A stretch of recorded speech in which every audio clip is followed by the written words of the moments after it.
Welcome to this channel plan से घर once again. मैं आपका इस वीडियो में आपका फिर से एक बार हार्दिक स्वागत करता हूं।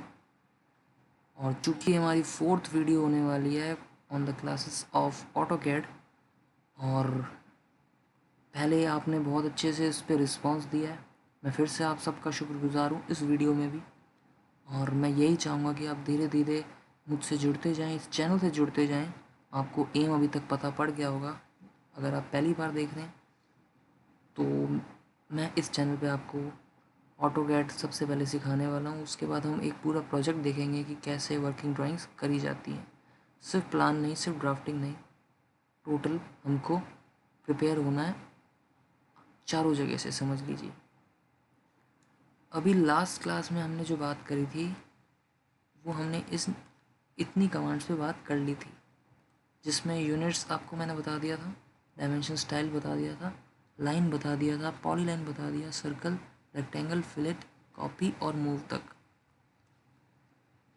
जितनी चीज़ें मैंने बता दी हैं ये आप प्लीज़ पिछली वीडियोस में देख सकते हैं। और मैं जल्दी इनकी एक शॉर्ट वीडियोस भी अपलोड करूँगा जिसमें मैं सारी जितनी क्लासेस कवर हो जाएंगी। आई थिंक 10 क्लासेस में हम 10th क्लास जब हम आएंगे, 10 क्लासेस में होंगे, जब हम 10वीं क्लास ले रहे होंगे, तब मैं आपको ड्राफ्टिंग स्टार्ट करवा दूँगा।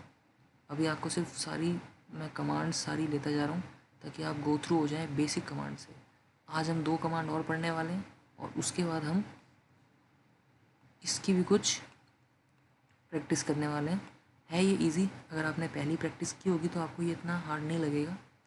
और इस पे हम प्रैक्टिस करने वाले हैं। उससे पहले मैं आपको 2 कमांड्स के बारे में बता देता हूँ। तो नेक्स्ट कमांड होने वाली है हमारी, जैसे कि आपको इस वर्कशीट में देखी होगी, एक है रोटेट कमांड, एक है मिरर कमांड। ये भी बहुत काम आती हैं। और ये कैसे काम आती हैं आज हम इसका सिर्फ एक बेसिक चीज़ देखेंगे और इससे हम इसकी ये वर्कशीट बनाएंगे।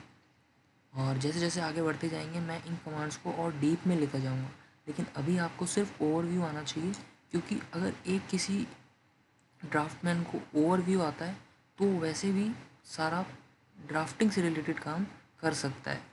मैं आपको सामने प्रूफ के सामने दिखा सकता हूँ, ड्राफ्टिंग से रिलेटेड सारा काम हो जाता है। फिर हम इसको जैसे जैसे हमारा इंटरेस्ट बढ़ने लगेगा वैसे वैसे हम इसको और डीप में जाते जाएंगे। तो नेक्स्ट कमांड में पहले लिख देता हूँ, उसके बाद हम इस पर काम करेंगे। एक आ रही है हमारी रोटेट कमांड।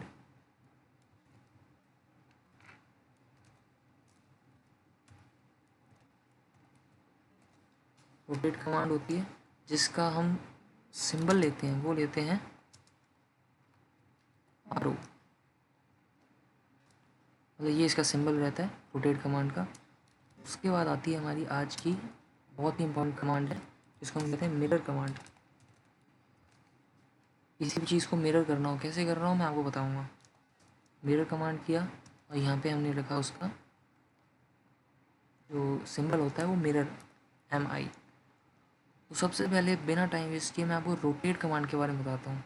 रोटेट कमांड जैसे ही हम लगाएंगे RO आप लिखेंगे तो आपको देखिए ये सबसे पहले बता देगा RO रोटेट कमांड। अगर आपको इसके सिंबल्स नहीं पता तो आप रोटेट पूरा भी लिख सकते हैं, तब भी वो आपको बता देगा कि आप रोटेट की तरफ ही जा रहे हैं। But if you will write RO you will get the command signification of rotate. देखिए आपको क्लिक करना है, कमांड एक्टिवेट हो जाएगी। वो पूछेगी कौन सा ऑब्जेक्ट क्लिक करना है, कौन सा ऑब्जेक्ट आपको सेलेक्ट करना है ताकि रोटेट हो जाए। तो रोटेट में बढ़ने से पहले मैं रोटेट के बारे में बता देता हूँ। रोटेट नाम से आपको आइडिया लग गया होगा, किसी भी ऑब्जेक्ट को रोटेट करना उसको हम कहते हैं रोटेट कमांड। आई रिपीट, किसी भी ऑब्जेक्ट को अगर आपको रोटेट करना है उसकी एक्सिस पे तो हम रोटेट कमांड का यूज़ करेंगे। हम सबसे पहले एक जो हमारे पास ये पड़ा है इसी को ले लेते हैं। मैं देखिए सेलेक्ट कर लेता हूँ और इसमें मैं एक कमांड और यूज़ कर लेता हूँ। इसको मैं मूव करके लाता हूँ। मैंने M एंटर किया, कमांड एक्टिवेट हो गई, क्लिक किया, इसको मैं मूव करके ले आया। अभी देखिए ऑर्थो लगा हुआ है, मुझे ऑर्थो हटाना है, मैं shift दबाऊँगा, then it will undo the ortho setting irrespectively whichever the setting has been placed already। ये देखिए यहाँ मैंने इसको प्लेस कर दिया, ठीक है। अभी ये हमारी लास्ट प्रैक्टिस थी है ना, इसको मैं चाहता हूँ कि रोटेट हो जाए, 10 फीट वर्टिकल हो जाए, 8 फीट जो है वो हॉरिजॉन्टल हो जाए। Then I will firstly select the whole object. by blue selection or you can select by green selection। जैसे जैसे हम आगे बढ़ेंगे सिलेक्शन के बारे में आपको फिर से बताऊंगा। अभी आप सिर्फ वीडियोस देखती जाइए, नहीं समझ में आए फिर से देखिए, नहीं समझ में आए फिर से देखिए। और मैं इसकी शॉर्ट वीडियोस भी अपलोड कर दूंगा, जैसी 10-11 क्लासेस हो जाएंगी ना, मैं ऑटोकैड की शॉर्ट वीडियोस भी अपलोड कर दूंगा, जिसमें आप सीधा रिवाइज कर सकते हैं। उसमें सीधी कमांड होगी, टाइम पास, उसमें ज़्यादा मैं आपको एलाबोरेट करके नहीं बताऊँगा, सीधी टाइम टाइम टाइम बात होगी उसमें। और जो मैंने बताया है उसी वीडियो की मैं शॉर्ट वीडियो बना दूँगा। अब मुझे इसकी रोटेट कमांड लगानी है। मैंने इसको सेलेक्ट किया, आर ओ एंटर किया, कमांड लग चुकी है। कहीं भी इस पे ऑब्जेक्ट पे क्लिक कर दीजिए और अब जैसे आप इसको मूव करेंगे कर्सर को, ये अपने एक्सिस पे मूव करने लगेगा। और जो मैं शिफ्ट दबा दूंगा तो ये फ्रीली मूव करने लगेगा। ये आपको बताइए, अगर मैंने ऑर्थो ऑन रखा हुआ है तो ये 90 डिग्री पे मूव करेगा, और अगर मैंने शिफ्ट दबा दिया, ऑर्थो बंद है, तो ये फ्रीली मूव करेगा। अभी आपको ये देखना है कि मान लीजिए मैं इसको रैंडमली रखता हूँ। जैसे मैंने इसको रैंडमली रख दिया, मान लीजिए 10 फीट ऐसे रख दिया। अब मेरे को इसको वापस रोटेट करना है, आर को रोटेट किया, 10 फीट को ले आए, ऐसे देखिए हॉरिजॉन्टल हो गया। इसका मैंने किया कॉपी, सी ओ कॉपी, यहाँ पे लेके आए। इसको मुझे वर्टिकल करना है, सेलेक्ट किया, आर ओ रोटेट करेंगे, ये रोटेट हो गया। Rotate command is as simple as that which you are seeing right now. Main rotate command सिर्फ इतनी है। इसके बाद रोटेट कमांड कैसे और अच्छे से अप्लाई की जाती है वो मैं आपको बताऊंगा। अभी आपको दो चीज़ें याद रखनी है, एक तो रोटेट कमांड लगाई है हमने, और तो यूज़ करके 90 डिग्री, या हमको एक पर्टिकुलर एंगल पता है, मान लीजिए इसको मुझे 45 डिग्री पे रोटेट करना है। मैंने इसको सिलेक्ट किया, आर ओ दबाया, अब मैंने इस पर कर दिया क्लिक। अब ये पूछ रहा है, देखिए अगर हम नीचे जाएंगे ना तो ये पूछ रहा है स्पेसिफाई रोटेशन एंगल। अगर मैं यहाँ पे 45 डिग्री डाल देता हूँ तो ये ऑटोमेटिकली 45 डिग्री पे इसको रोटेट कर देगा। देख सकते हैं आप, अब ये 45 डिग्री पे रोटेट हो गया है। यहाँ पे अगर मैं इसकी एक मार्जिन लाइन लूँ तो ये जो एंगल है ये 45 डिग्री है। एंगल कैसे मेजर करते हैं आप यहाँ जा सकते हैं, इसके लिए मैं अलग क्लास लूँगा, मैंने आपको पहले ही बताया। यहाँ पे क्लिक किया, यहाँ पे क्लिक किया, 45 डिग्री एंगल आ गया। हमने इसको 45 डिग्री रोटेट कर दिया। तो ये रोटेट कमांड होती है जब आगे हम यूज़ करते हैं आर्किटेक्चर में, इसकी कैसे यूज़ होगा, कैसे यूज़ करना होगा, इसको कहाँ यूज़ करना होगा। क्योंकि रोटेट कमांड बहुत ज़्यादा यूज़ आती है, बहुत बहुत बहुत ही ज़्यादा यूज़ आती है। इसका कोई अंत नहीं है, इतनी यूज़ आती है और ईजी है। कुछ ऐसे इसमें गणित नहीं है, कुछ में ऐसे मैथमेटिक्स नहीं है, सिंपल चीज़ है। जो आप आरो लगाओगे, जैसे मूव करना है मूव कर लीजिए। इसको मुझे 135 डिग्री पे अगर मूव करना है, आरो मूव किया, यहाँ पे ऐसे क्लिक किया, 135 डिग्री लिखा और क्लिक कर दिया, ये 135 डिग्री पे मूव हो गया। अब एक्चुअल में आप देखोगे 135 डिग्री इज जस्ट अपोजिट था 45 डिग्री। और इसको वापस मूव करना है आपको, मान लीजिए रोटेट करना है, कोई एंगल दे दीजिए, मर्जी है आप जो एंगल दे दीजिए। मैं दे देता हूँ लेट्स सपोज 270 डिग्री, तो वो उसके अकॉर्डिंग रोटेट कर देगा। तो rotate command is all about this. इसके बाद रोटेट कमांड हमको यूज़ कैसे करनी है वो मैं आपको जब प्रैक्टिकली ड्राफ्ट कराऊंगा अपना, तो मैं यूज़ बताऊंगा कि एक्चुअल में यूज़ होती कैसे। अभी आपको सिर्फ इतना याद रखना है और कमांड यूज़ रखनी है कि हाँ आर ओ से आप इवन जब मैं टेक्स्ट के बारे में बताऊँगा तब आप इसके टेक्स्ट को यूज़ कर सकते हैं। जैसे मान लीजिए मैंने टेक्स्ट रखा हुआ है और मैं इसको भी रोटेट कर सकता हूँ। ये देखिए ये ऐसे रोटेट हो गया, आर ओ रोटेट किया और इसको मैंने रोटेट कर दिया, इसको मैंने देखिए यहाँ पे आ गया। तो ये भी हम यूज़ कर सकते हैं और भी मैं इसको अच्छे से बताऊँगा आगे। अभी आपको सिर्फ इतना याद रखना है, उसकी प्रैक्टिस करनी है। जो भी आप शेप बनाइएगा उसको आप अलग अलग एंगल में रोटेट करिए ताकि आपका हाथ ऑटोकैड पे बैठना शुरू हो। ये कमांड्स आपका हाथ बैठाती है ऑटोकैड पे और यही आपकी रेगुलर कमांड यूज़ आती हैं। जैसे जैसे हम प्लान बनाने शुरू करेंगे फिर हमारी ऑटोकैड में हाथ बैठ चुका है, फिर हमारा मेन मकसद होगा कि हम ड्राफ्टिंग अच्छी करनी शुरू करें। ड्राफ्टिंग अच्छी हो जाएगी, फिर हमारा आगे मेन मकसद होगा अब हम उसकी प्लानिंग अच्छी करें, वास्तु अच्छा करें, उसके बाद हम और नीट एंड क्लीन वर्किंग्स करें, उसका एलिवेशन करें। सबसे पहली हमारी अभी बेसिक चीज़ें चल रही हैं। अब आती है हमारी mirror command. Mirror command is nothing, is just you have to observe, you have to visualize what the thing would be look if we place in front of the mirror. किसी भी चीज़ को आप किसी मिरर के आगे, किसी कांच के आगे रखेंगे तो वो उस मिरर में अपनी छवि कैसे बनाती है, वही मिरर कमांड होती है। जैसे कि ये मान लीजिए, मैं देखिए इसको उठा लेता हूँ ना, ये थोड़ा आपको कॉम्प्लिकेटेड लगेगा तो मैं इसको एक हटा देता हूँ। मैं लेके आता हूँ एक सिंपल सा ड्राइंग ले आते हैं, हम बना लेते हैं, रेक्टेंगल लगाते हैं, REC एंटर, यहाँ एंटर किया और हमें आया डायमेंशन में, मैंने ले लिया सपोज़ 11 फीट और एक ले लिया मैंने 21 फीट, एक रेक्टेंगल ले लिया, ठीक है।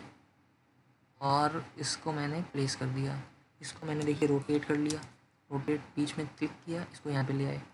सर्कल एक ले लेते हैं, सर्कल मैं बना लेता हूँ, मान लीजिए इधर बना लिया मैंने सर्कल, और ये मैंने यहाँ पे प्लेस कर दिया। ये एक छोटी सी मान लीजिए कोई अपने पास एक शेप है। अब मैं यहाँ पे एक मान लीजिए मिरर रख देता हूँ, ये मैंने मिरर रख दिया। अब इस मिरर के बाद यहाँ जो इसकी इमेज बनेगी वो कैसे बनेगी, तो हम मिरर इमेज बना सकते हैं। हमको आपको याद होगा हम जब छोटे होते थे तो हमको साइंस में एक्सपेरिमेंट करना होता था तो हमको मिरर इमेज बनानी पड़ती थी। AutoCAD will do by its own, only the thing we have to apply the command. मुझे क्या करना है, पूरा और शेप को सेलेक्ट करना है जिसको हमको मिरर करना है। जैसे ही सेलेक्ट करोगे कमांड में लगा देता हूँ MI एंटर किया। अब यहाँ पढ़िए क्या लिख रहा है वो, specify first point of mirror line, mirror line का फर्स्ट पॉइंट बता दीजिए। तो हमको ये मिरर लाइन हम मान के चल रहे हैं रेफरेंस लाइन, तो मैंने फर्स्ट पॉइंट बताया। अब जैसे ही बताया ये बताने लग गया है कि आपको मिरर इमेज बनानी कहाँ पे है। मुझे अभी इस लाइन के अकॉर्डिंग बनानी है तो मैं ऐसे जा रहा हूँ, तो देखिए इसने मिरर इमेज बना दी है। अगर मैं इसको हॉरिजॉन्टल ले जाता तो ये आपको हॉरिजॉन्टल बना के दिखा देता, अगर मैं इसको हॉरिजॉन्टल ले जाता बना के दिखा देता ऐसे, और अभी ऐसे दिखा देता। अगर मैं शिफ्ट दबा देता हूँ तो ऑर्थो ऑफ हो जाएगा, तो ये फ्रीली मूव बनाएगा, मतलब जहाँ जहाँ हम जैसे मूव कर रहे हैं देखिए उस रेफरेंस के अकॉर्डिंग ये उसकी मिरर इमेज बनाता जा रहा है। बट ये आपको कभी भी फ्रीली मूव नहीं करना, आपको हमेशा ऑर्थो ऑन रखना है ताकि एग्जैक्टली मिरर इमेज बन सके। मैं यहाँ पे फिर से क्लिक कर देता हूँ। अब ये एक चीज़ और पूछेगा, इसमें ये पूछेगा कि जो सोर्स ऑब्जेक्ट है, जो हमने मेन सोर्स ऑब्जेक्ट लिया है, इसको मिटाना है या इसको भी रखना है, क्योंकि इसने मिरर इमेज बना दी है। तो अब ये पूछ रहा है सोर्स इमेज को हटाना है या सोर्स इमेज को भी रखना है। अगर मैं कह दूंगा सोर्स इमेज को हटाना है तो ये इस इमेज को रख के इसको मेन इमेज को हटा देगा, देखिए यस ये हट गया। लेकिन अगर मैं इसको मिरर करता हूँ MI एंटर, ये मैंने लिया उसकी रेफरेंस लाइन, यहाँ पे मैंने कर दिया क्लिक।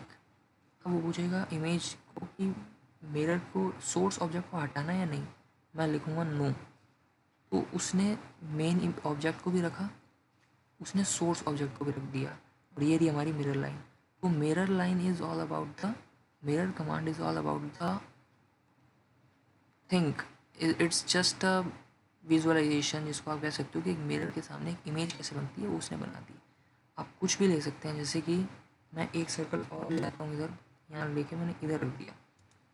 अब मैं इसकी मिरर कमांड बनाऊँगा, ये हटा देता हूँ मैं, इसकी मिरर कमांड बनाऊँगा MI एंटर, और ये मैंने रख दिया इधर, एंटर कर दिया ये, और इसका आगे एक और मिरर कर देते हैं MI एंटर। यहाँ मिरर कमांड की मैंने ये ऐसे लाइन ली, ये आ गया मिरर कमांड, मैंने कर दिया वाई, वो हट गया, ये आ गया।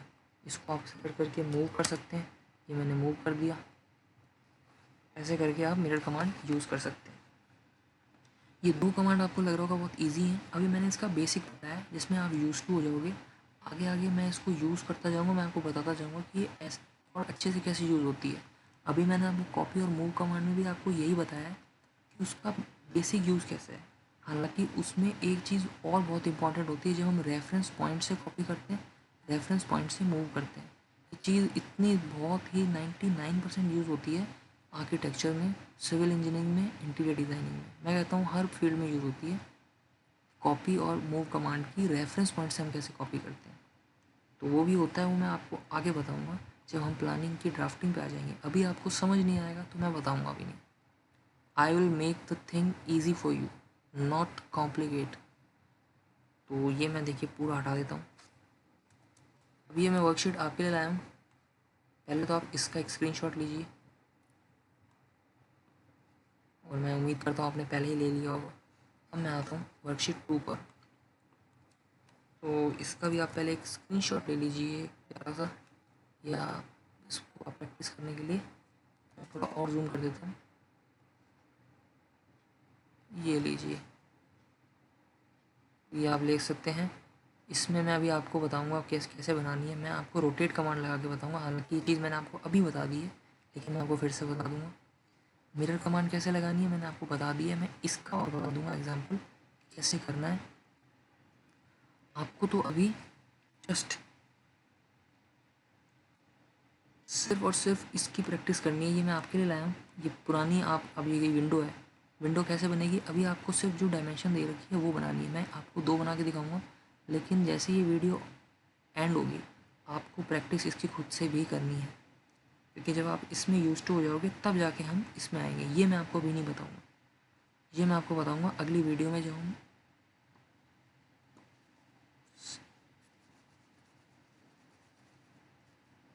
ये मैं आपको बताऊँगा अगली वीडियो में, जब हम ऑफसेट ट्रिम कमांड और एक्सटेंड कमांड, ये जो बेसिक कमांड बच रही है। ऑफसेट कह सकते हो आप सबसे मेन इंपॉर्टेंट 99% यूज़ होने वाली, सबसे मेन इंपॉर्टेंट, जिसको अगर आप अवार्ड भी दो ना कि सबसे ज़्यादा यूज़ होने वाली कमांड ऑफसेट कमांड होती है, इसलिए मैंने उसको अगली वीडियो में रखा है। तो वो कमांड जैसी कवर हो जाएगी फिर हम इस पर आ जाएंगे और उसके बाद हम पूरा हाउस प्लान करेंगे। तो धीरे धीरे हम स्टेप बाय स्टेप आगे बढ़ रहे हैं, बस आपका सपोर्ट चाहिए। अभी देखिए मैं इसमें से सबसे पहले, ये आप खुद बना सकते हैं। देखिए आपको क्या करना है, 10 फीट की ऐसे बनाई, एक 10 फीट और 12 फीट का आपने एक रेक्टेंगल बनाया। उसके बाद आपने 10 फीट यहाँ से है और 8 फीट यहाँ से है, तो आप उसी रेक्टेंगल से एक ऑफसेट ले सकते हैं। ऑफसेट सॉरी अभी आया नहीं है, तो आप रेक्टेंगल से एक ले सकते हैं, मिड पॉइंट ले सकते हैं। उस मिड पॉइंट से आप लाइन बनाइए 10 फीट की, जो 12 फीट। चलो मैं आपको बना के दिखाता हूँ। ये सबसे पहले मैं रेक्टेंगल लेता हूँ, क्योंकि जो ड्राफ्टमैन है उसके हाथ उसके सामने होता है कि ये चीज़ को कैसे अचीव करेगा। जब मैं आपको ऑफसेट कमांड बताऊँगा तो ये आपके लिए 2 मिनट का काम हो जाएगा। अभी आपको कॉम्प्लिकेट लगेगा, लेकिन जब मैं आपको offset command, trim command, extend command, ये छोटी मोटी कमांड और हैं वो बता दूंगा, तो ये चीज़ आपके लिए मतलब ऐसे होगा कि मैंने बोला और आपने बनाया, इतना मैं आपको काबिल बना दूंगा। अभी आपको रेक्टेंगल लेना पड़ेगा, क्योंकि अभी आपको बेसिक कमांड लगानी होगी, हम वहाँ तक पहुँचे नहीं हैं। मैंने क्लिक किया, मैंने डायमेंशन पे क्लिक किया, 12 बाई 10 12 फीट 10 फीट, ये आ गया हमारे पास, हमने रख दिया। अभी देखिए मैं जहाँ तक मैं देख पा रहा हूँ सर्कल बनाया हुआ है उसने एकदम बीच में, जो 2 फीट की रेडियस का है। तो मैंने सर्कल एंटर किया, मैंने रेक्टेंगल पे क्लिक किया, तो उसने सेंटर बता दिया। यहाँ से मैंने लिया और मैंने ले लिया 2 फीट। ठीक है, इतनी हमारा बन चुकी है। अभी इसी सेंटर से मेरे पास 10 फीट की एक लाइन है जो कि सेंटर पे है, और ये है एज पे 8 फीट के। सबसे पहले तो मैं 2 फीट का बना लेता हूँ। ठीक है, मैं बना लेता हूँ। सबसे पहले आप देखिए इसमें क्या कर सकते हैं। सबसे पहले, क्योंकि अभी हमारे पास कमांड अभी लिमिटेड है, तो आपको ये चीज़ हार्ड लगेगी। एक्चुअल में ये चीज़ ऑफसेट कमांड से मात्र 2 मिनट की थी, लेकिन हम पहले कॉम्प्लिकेटेड करके बनाएंगे। हमने क्या किया, सेंटर में लाइन ले ली, यहाँ से मैं आ गया 4 फीट, मैंने फिर से लाइन कमांड ली, यहाँ पे भी मैं गया 4 फीट, ये मैंने 8 फीट वाली लाइन खींच दी है। और सेम मुझे 10 फीट की लाइन चाहिए बीच में से। मैंने सर्कल एंटर किया, मैंने यहाँ एंटर किया, सॉरी सर्कल नहीं, मुझे लाइन लेनी, लाइन एंटर की, सेंटर में गए, यहाँ मैंने लिया 5 फीट, फिर मैंने एंटर की लाइन और यहाँ मैंने ले ली 5 फीट। 5 फीट आप देख सकते हैं ये एकदम एज टू एज है। अगर मैं इस लाइन को सेलेक्ट करके मूव कर दूंगा इसके इसके एज पे, तो यहाँ आ जाएगा। मैंने इस लाइन को पकड़ा, मूव कर दिया इसके एज पे, तो ये यहाँ आ गई लाइन। तो ये एग्जैक्टली बन वैसे ही गई जैसे हमारे पास हमको चाहिए थी। अभी आपको, मुझे कंफर्म है आपको ये चीज़ हार्ड लगी होगी, लेकिन ये हार्ड नहीं है। अभी हमने सेंटर पढ़ा है, क्योंकि अभी हमको सिर्फ लाइन कमांड आती है। जब हमको ऑफसेट आ जाएगा, चलिए मैं आपको ऑफसेट से बना के दिखा देता हूँ। इसकी जो ऑफसेट की डिटेल है मैं आपको अगली वीडियो में बताऊँगा। ऑफसेट्स कैसे बनाएंगे, ये मैंने रेक्टेंगल बनाया था, ये मैंने ये लाइन ली, इसको मैंने किया कॉपी, यहाँ रख दिया। अब मैं क्या करूँगा, एक एक्सेल लाइन लूँगा वर्टिकल, और इधर इसको ले लेंगे सीधा ऑफसेट करके, इधर जितनी इधर जगह आई है, जैसे मान लीजिए इधर आई है अपने जगह 1 फीट है, ऑफसेट मारा 1 फीट का, 1 फीट। सेम टू सेम मैंने चेक किया, इधर देखते हैं कितनी जगह है, इधर है 1 फीट, तो मैंने एक एक्सेल ली हॉरिजॉन्टल और यहाँ मैंने कर दिया 1 फीट। फिर हम कमांड लगाएंगे, इसको हटा देंगे, यहाँ से ये हटा दिया, यहाँ से ये ऐसे हटा दिया, ये ऐसे हटा दिया, फिर कमांड लगा के इसको जोड़ दिया, तो ये देखिए पूरी आ गई वैसी की वैसी। और आप चाहें तो इसको 1 फीट पीछे कर सकते हैं, और यहाँ से ये 1 फीट पीछे हो गया। देखिए कितनी देर लगी। तो आपको मैं इस काबिल बना दूंगा, लेकिन आपको फॉलो करना होगा, मुझे सब्सक्राइब करना होगा, लाइक करना होगा आपको आगे, तभी ये यूट्यूब वीडियो आगे तक यूट्यूब इसको आगे शेयर करेगा। ये चीज़ ऐसे बनेगी। अभी लाइन कमांड्स और से आपको थोड़ा मेहनत करनी पड़ेगी, इसलिए मैंने आपको ऑफसेट कमांड बाद में बताई है, ताकि आप पहले मेहनत करें, उसके बाद हम धीरे धीरे ऑफसेट, फिर तो हमको ईजी होना ही है। मिरर कमांड क्या होता है, एक लाइन होती है, जैसे अभी अपना ये लाइन है, इसको मिरर करना है, इसको मिरर करके यहाँ देखिए ये थोड़ा गलत दे रखा है यहाँ पे, इसको मिरर करके कैसे दिखेगा ये आपके ऊपर है, आप कैसे इसको मिरर करते हैं। तो पहले आपको लाइन बनानी